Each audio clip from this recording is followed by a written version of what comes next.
Seguramente usted ha sentido un llamado de Dios a su vida y usted sabe que Dios desea utilizarle de alguna manera.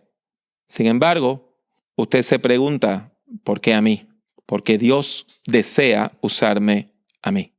Hoy hablaremos sobre ese tema aquí en Prediquemos.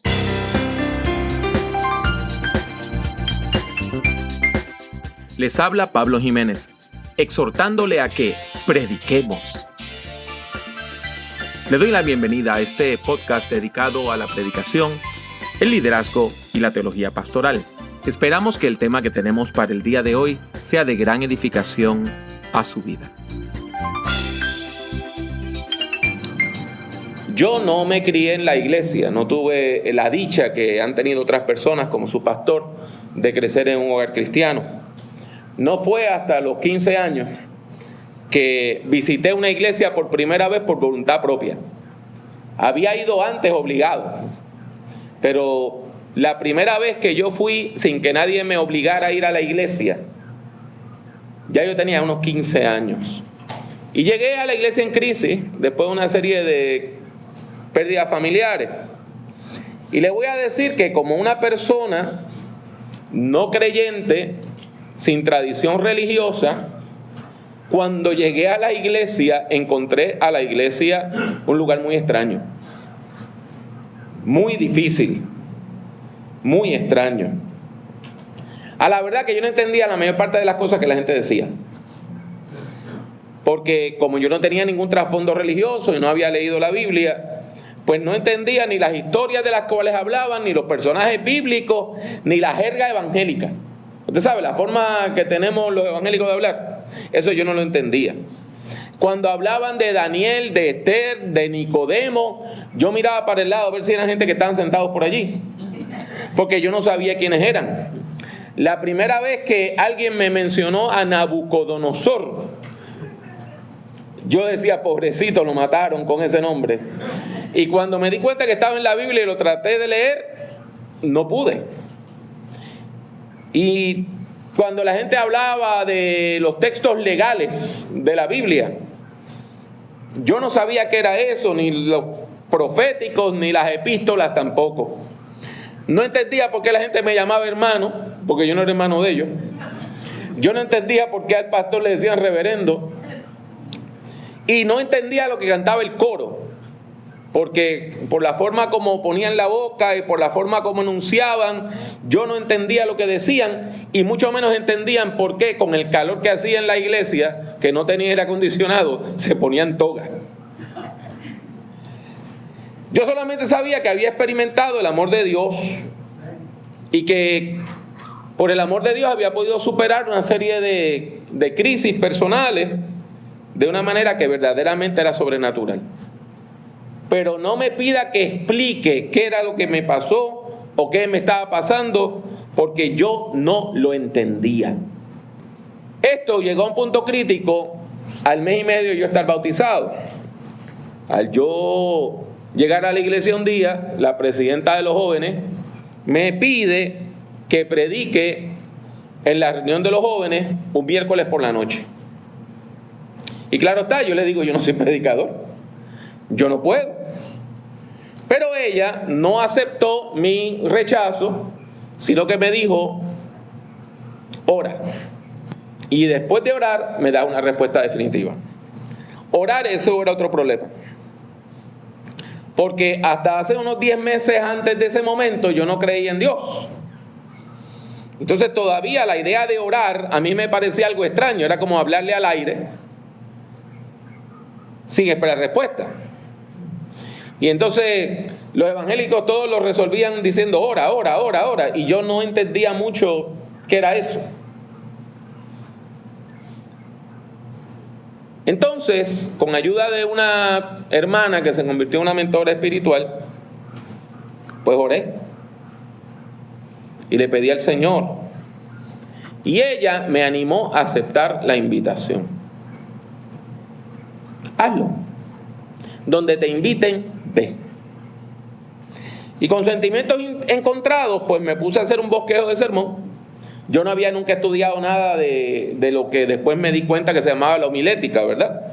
el arte cristiano de la predicación. Hice un bosquejito y llego aquel miércoles en la noche y prediqué. Ahora,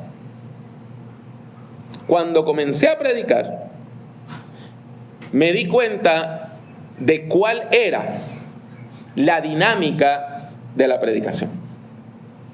Era como usted montarse en una ola y la ola lo llevaba. Yo empiezo a predicar y de momento siento como una fuerza que yo no controlo. Y yo empiezo a ver respuestas en la gente que yo no las estoy provocando. En un momento sentía como si hubiese una corriente eléctrica por todo mi cuerpo. Y me di cuenta que por medio de la predicación yo me estaba conectando con una fuerza sobrenatural, mayor que yo. Al final del sermón, la mitad de los jóvenes estaban en el altar llorando. Y yo sabía dos cosas. Una, que no lo había hecho bien. Y la otra, que lo quería volver a hacer. Entonces, les confieso que mi carrera como predicador comenzó en medio de la duda. Y la gran pregunta que yo tenía era, ¿cómo puede Dios usarme a mí para bendecir a otras personas? ¿Cómo? ¿Por qué? Y claro está, la fuente de mi pregunta era que yo no tenía una visión muy alta de mí mismo. Yo no me consideraba una persona buena. Yo no me consideraba una persona de buenos sentimientos, ni cariñosa, ni todas las cosas buenas que se habla de la gente. Yo no lo veía en mí mismo. Yo había sido un chico violento, lleno de ira, solitario, depresivo, vicioso. Y entonces de momento Dios pone en mi corazón un llamado a compartir su palabra. Entonces yo no entiendo cómo es que Dios puede usar a una persona tan mala como yo. ¿Qué es lo que Dios ve en mí? Porque yo no lo veía. Y yo no estoy solo en ese momento de duda. Esa duda nos asedia a todos nosotros, porque con todo el cariño y respeto que ustedes merecen, el hecho es que todos los seres humanos tenemos una enorme capacidad de hacer daño a los demás y a nosotros mismos. ¿Usted le ha hecho daño a alguien? ¿Usted ha herido a alguien? ¿Usted se ha hecho daño a usted mismo? ¿Y sabe qué? Uno le hace daño a la gente que más ama. Y la gente que más nos ama es la gente que nos hace daño. Si usted pasa por la calle y un perfecto extraño le grita una palabrota, pues ¿a usted qué le importa? Usted dice, ese hombre es un loco. Pero si es su hija, es su esposa, es su esposo, es su padre, el que le dice la palabra hiriente, eso hace daño. La Biblia tiene un nombre para esa enorme capacidad que tenemos los seres humanos de hacerle daño a otros y a nosotros mismos. Y se llama pecado. La Biblia dice, pues no hay diferencia alguna por cuanto todos pecaron y están destituidos de la gloria de Dios.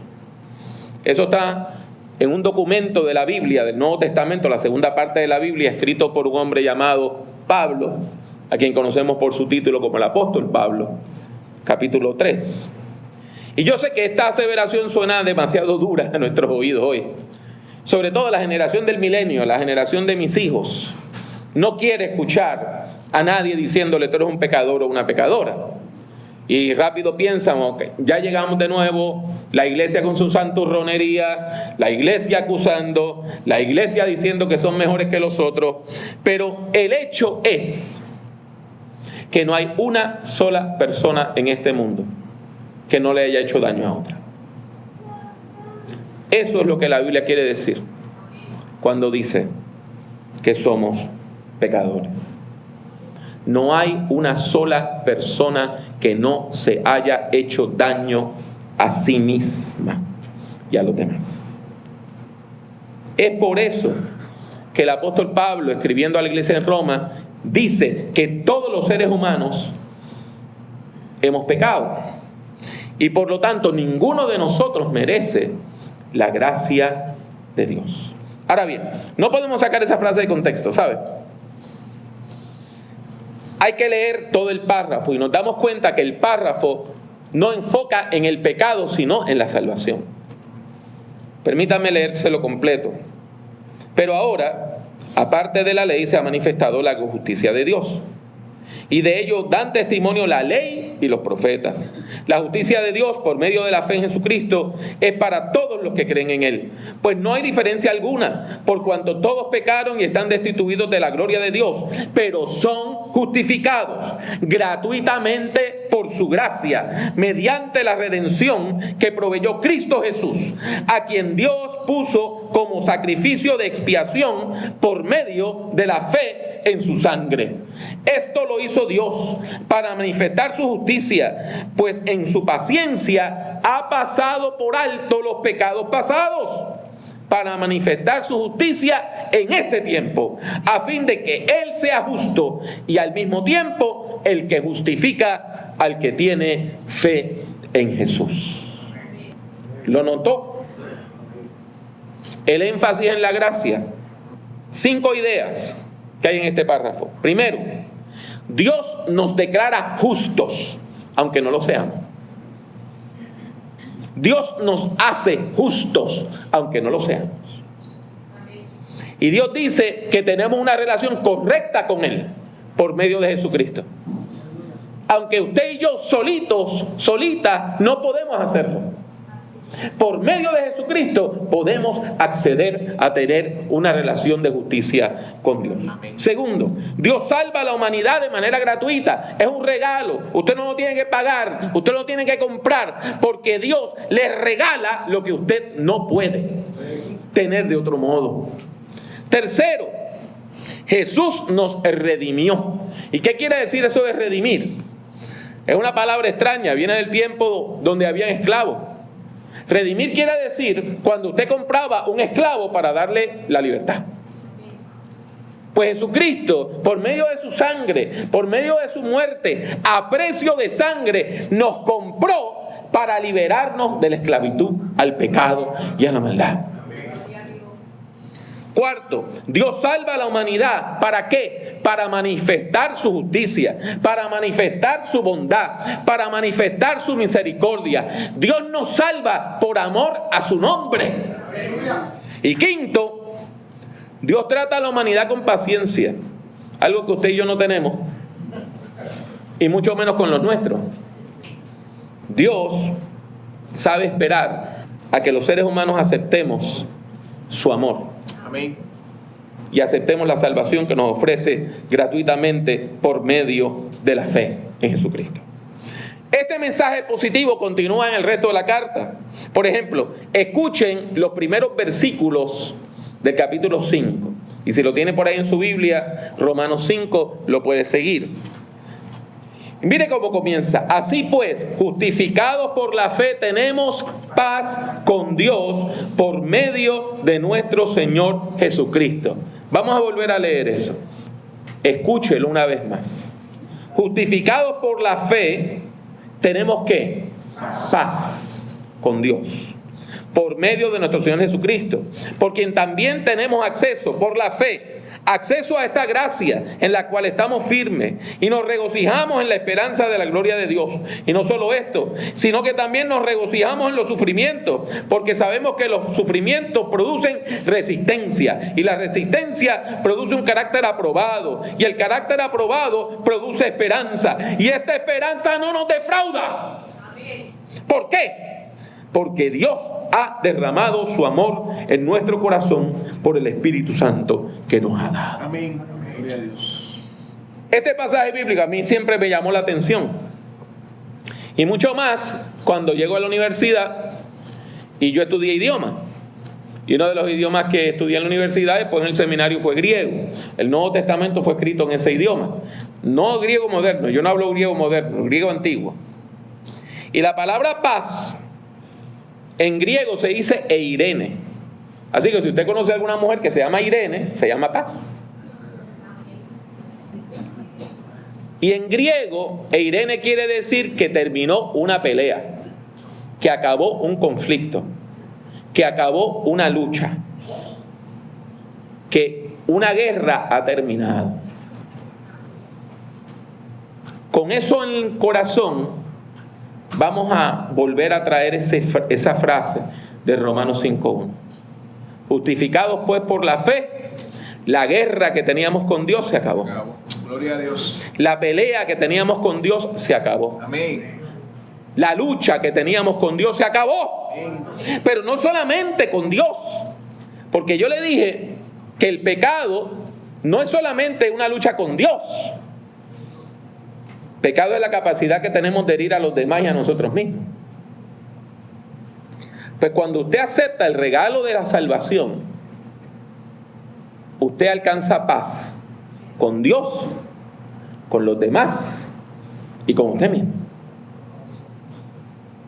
Y se acaba la lucha, y se acaba la guerra, y usted tiene paz. Y usted tiene paz. Qué lindo eso, ¿verdad? Y usted va a decir, bueno, predicador, pero eso suena muy bonito, pero yo llevo años en la iglesia y de vez en cuando yo todavía tengo unas luchas tremendas conmigo mismo. El hecho de que usted y yo estemos en la iglesia, estemos buscando de Dios, no cancela nuestra naturaleza humana.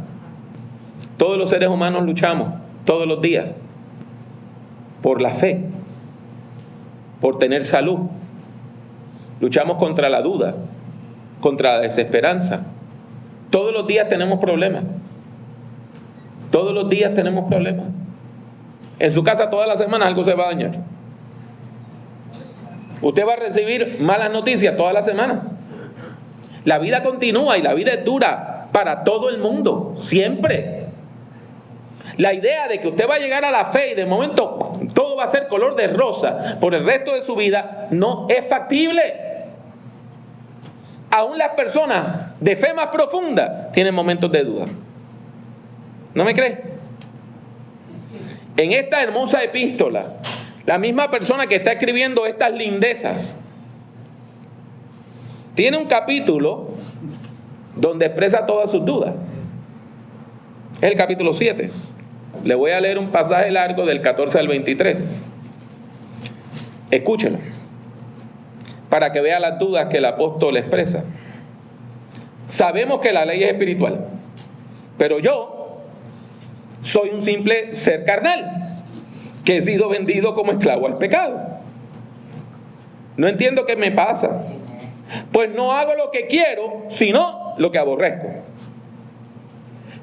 Y si hago lo que no quiero hacer, compruebo entonces que la ley es buena. De modo que no soy yo quien hace aquello, sino el pecado que habita en mí. Yo sé que en mí, esto es, en mi naturaleza humana, no habita el bien. Porque el desear el bien está en mí, pero no el hacerlo. Porque no hago el bien que quiero, sino el mal que no quiero. Y si hago lo que no quiero, ya no soy yo quien lo hace, sino el pecado que habita en mí. Entonces, aunque quiero hacer el bien, descubro esta ley, que el mal está en mí. Porque según el hombre interior me deleito en la ley de Dios, pero encuentro que hay otra ley en mis miembros, la cual se rebela contra la ley de mi mente y me tiene cautivo a la ley del pecado que está en mis miembros. Esto lo escribió la misma persona. La misma persona que un poquito antes dice que usted y yo ahora tenemos paz. Dice, yo trato de hacer lo bueno y no puedo. Y trato de dejar de hacer lo malo y no puedo. Hago lo que no quiero y lo que quiero no lo hago. Y entonces usted se pregunta, pues ¿qué tipo de ministro era este? ¿Y por qué no le quitaron las credenciales y lo corrieron de la denominación? Lo que el apóstol Pablo está escribiendo es la pura verdad. Y habla con claridad de la condición humana. todos nosotros somos capaces de hacer el bien y somos capaces de hacer el mal. El mismo hombre que sabe amar, sabe mentir. La misma mujer que es una gran amiga puede ser muy violenta con su propia familia. Y es la misma gente. Es la misma persona. Tenemos una dualidad donde usted y yo podemos hacer lo bueno y lo malo. Y podemos amar a una persona y bendecirla y al otro día herirla. Es más, lo podemos hacer el mismo día, a veces dentro de la misma hora. Esta dualidad nos causa angustia. ¿Y qué es la angustia? Dolor psicológico y existencial. Y la gente piensa, lo psicológico no es cierto. Mire, el dolor psicológico, existencial, el dolor que trae la vida, cuando a usted la vida le duele, eso no es mera tristeza, es dolor de verdad. Y da dolor físico porque se somatiza. Usted empieza a sentirlo en sus propios huesos. O no puede comer, o lo que come le cae mal, o no puede dormir. Y a veces el dolor existencial, el dolor psicológico nos lleva al extremo de nuestra capacidad de soportar. Y es que viene la gente a pensar que la vida no tiene futuro. ¿Y cómo podemos resolver esta situación? ¿Cómo podemos conciliar el yo malo con el yo bueno? ¿Cómo yo puedo unir estas dos personas que soy yo? ¿Cómo podemos reconciliar nuestra doble naturaleza? Si usted sigue leyendo el final del capítulo 7 y el comienzo del 8, verá cómo el apóstol Pablo resuelve. Él dice, miserable de mí, ¿quién me librará de este cuerpo de muerte? Él ya dijo que él no puede liberarse, ¿verdad? Pues dice, doy gracias a Dios por medio de nuestro Señor Jesucristo. Así que yo mismo con la mente sirvo a la ley de Dios, pero con la naturaleza humana sirvo a la ley del pecado. Él acepta su doble naturaleza. Y después dice, por tanto, no hay ninguna condenación para los que están unidos a Cristo Jesús, los que no andan conforme a la carne, sino conforme al Espíritu. No hay ninguna condenación cuando usted busca de Dios con sinceridad. Porque la ley del Espíritu de vida en Cristo Jesús me ha liberado de la ley del pecado y de la muerte. Porque Dios ha hecho lo que para la ley era imposible hacer, debido a que era débil por su naturaleza pecaminosa. Por causa del pecado envió a su Hijo en una condición semejante a la del hombre pecador. Y de esa manera condenó al pecado en la carne, para que la justicia de la ley se cumpliera en nosotros, que no seguimos los pasos de nuestra carne, sino los del Espíritu. Porque los que siguen los pasos de la carne fijan su atención en lo que es de la carne, pero los que son del Espíritu la fijan en lo que es del Espíritu. Porque el ocuparse de la carne es muerte, pero el ocuparse del Espíritu es vida y paz. Las intenciones de la carne llevan a la enemistad contra Dios, porque no se sujetan a la ley de Dios, ni tampoco pueden.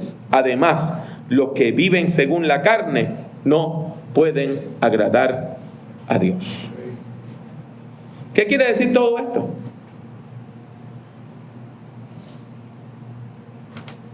Se lo voy a resumir bien claramente. Dios nos recibe. Dios nos perdona. Dios nos acepta. Dios nos capacita dándonos habilidades. Y Dios nos llama al servicio a pesar de nuestra naturaleza pecaminosa. Déjeme decírselo bien claro. No nos engañemos. Dios le conoce a usted cuando nadie le ve. Dios le conoce a usted. Dios le conoce a usted mejor que nadie. Sus pensamientos más profundos, Dios los conoce. Sus pensamientos más negativos, Dios los conoce. Sus deseos más oscuros, Dios los conoce. Sus actos y acciones más detestables, Dios las conoce. Y aún así le ama. Y aún así le dice que no hay ninguna condenación para los que están en Cristo Jesús. Se lo voy a repetir una vez más. Dios aunque conoce lo peor de mí y lo peor de usted, nos recibe, nos perdona, nos acepta, nos capacita y nos llama al servicio. ¿Y cómo usted explica eso? Esto es una paradoja, una aparente contradicción. Y es la paradoja de la fe.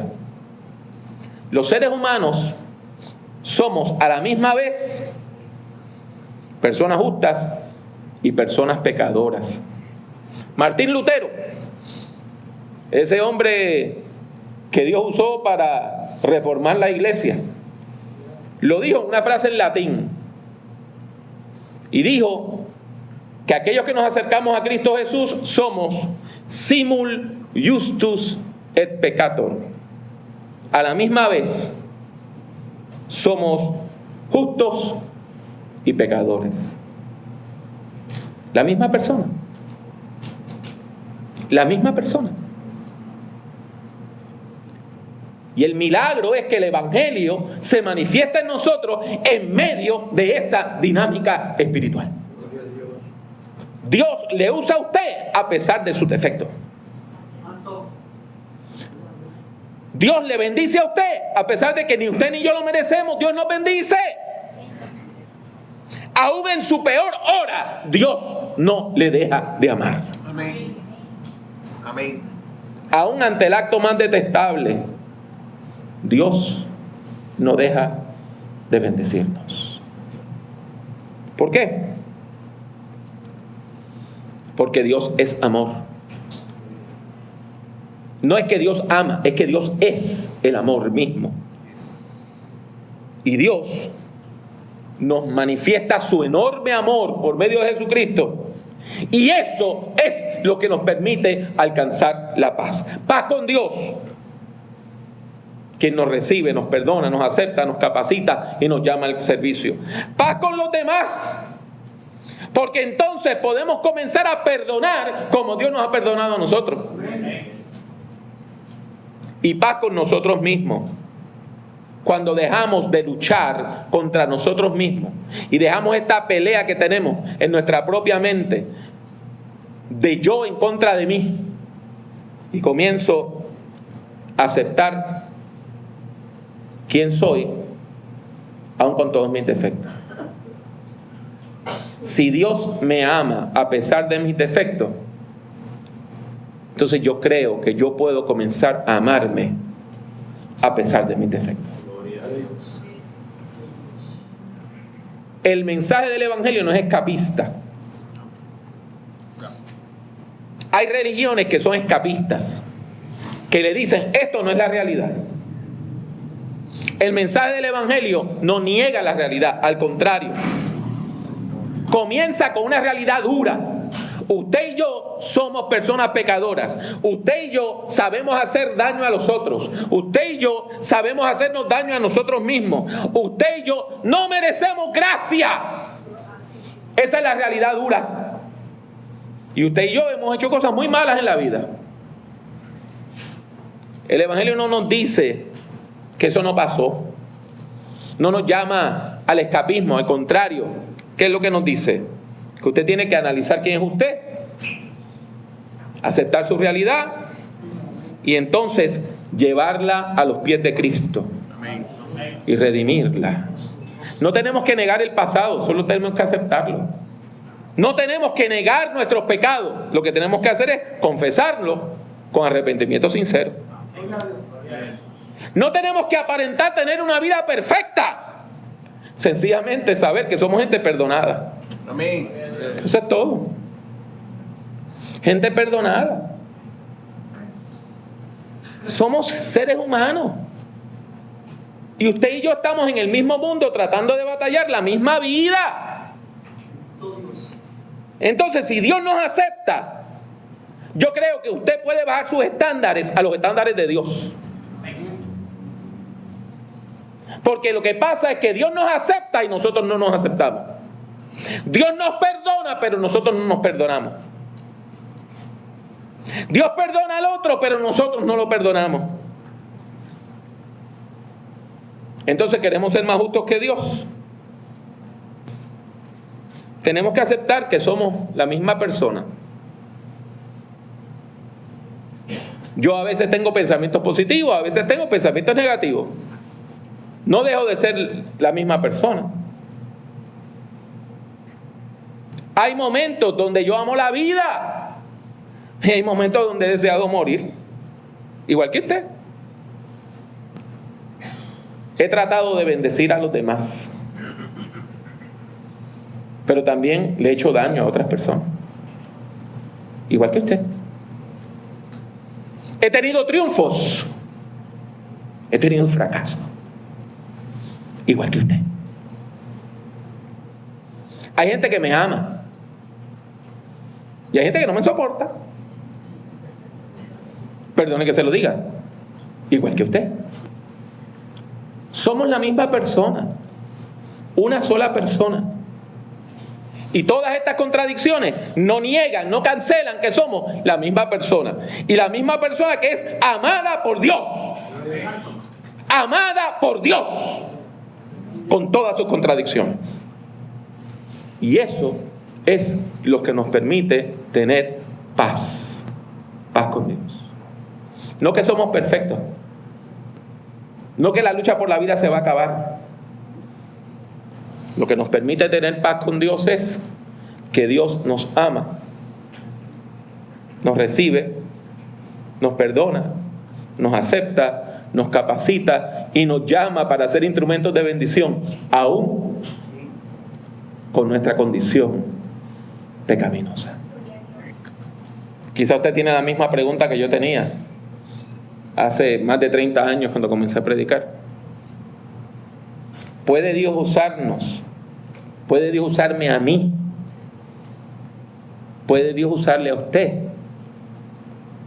La respuesta es clara, claro que sí. Porque Dios ve en usted más de lo que usted ve de usted mismo. Amén. Y esto es importante. Hay cosas que usted sabe de usted que el resto de la gente no sabe. Hay cosas que el resto de la gente sabe de usted que usted no sabe de usted mismo. Pero Dios conoce todo. Amén. Eso es así. Lo que usted conoce de usted y lo que usted no conoce de usted, Dios lo conoce. Y aún así, Dios le recibe, le perdona, le acepta, le capacita y le llama. ¿Puede Dios usarnos a pesar de nuestros pecados? Una vez más, la respuesta es positiva. Dios le llamó conociendo sus pecados. Y Dios le usa a pesar de sus pecados. Porque Dios conoce lo peor de cada uno de nosotros. Y a pesar de eso, nos ama. Si Dios nos acepta como somos, yo creo que usted y yo también podemos aceptarnos a nosotros mismos también. El futuro de una iglesia local, de una denominación o de una institución religiosa sin fines de lucro depende en gran medida de la calidad de su liderazgo. Por eso, si usted desea alcanzar sus metas ministeriales, debe prepararse debidamente para obtener esos logros. Usted desea un programa de educación teológica que sea excelente en términos académicos, accesible en cuanto al lugar y horario de los cursos, y módico en el aspecto financiero. Excelente, accesible y módico. Así es el programa de Ministerios Hispanos del Seminario Teológico Gordon Conwell. Excelente porque contamos con una facultad reconocida internacionalmente. Accesible porque ofrecemos cursos intensivos en inglés y en español en distintos puntos de los Estados Unidos, América Latina y el Caribe. Módico porque nuestros estudiantes reciben una generosa beca que facilita su acceso y permanencia en el programa. Por medio del programa de Ministerios Hispanos, usted puede obtener una maestría en artes en liderazgo cristiano. Y si no tiene un bachillerato o una licenciatura que le califique para la maestría, puede solicitar admisión a nuestro diploma en Liderazgo Cristiano. Si termina este programa de manera exitosa, podrá pasar directamente a nuestra maestría sin perder ninguno de los créditos obtenidos. Para más información sobre este programa, escriba hoy mismo a ministerioshispanos@gordonconwell.com, ministerioshispanos@gordonconwell.com, o llame al 978-646-4302, 978-646-4302. Damos gracias a Dios por su hermosa palabra y por la oportunidad que nos da de reflexionar sobre la misma. Espero que este sermón sobre Romanos, particularmente su capítulo 8, haya sido de mucha edificación a su vida. Deseo que Dios le bendiga hoy y que Dios le bendiga siempre. Les habla una vez más Pablo Jiménez. Deseo darle las gracias por escuchar este podcast. Si desea escuchar o ver algunas grabaciones adicionales, estas son las opciones. Suscríbase a Prediquemos por medio de iTunes o de su aplicación favorita para descargar audio desde el Internet. Si ha disfrutado de este programa, le ruego que deje una valorización positiva del mismo, ya que eso ayudará a que otras personas puedan encontrar nuestro podcast. Visite nuestra página en el Internet drpablojimenez.com. Allí encontrará centenares de documentos en texto, audio y vídeo relacionados a la predicación, la teología pastoral y el liderazgo cristiano. El acceso a todos estos documentos es completamente gratuito. En YouTube, acceda a mi canal, que también se llama Dr. Pablo Jiménez.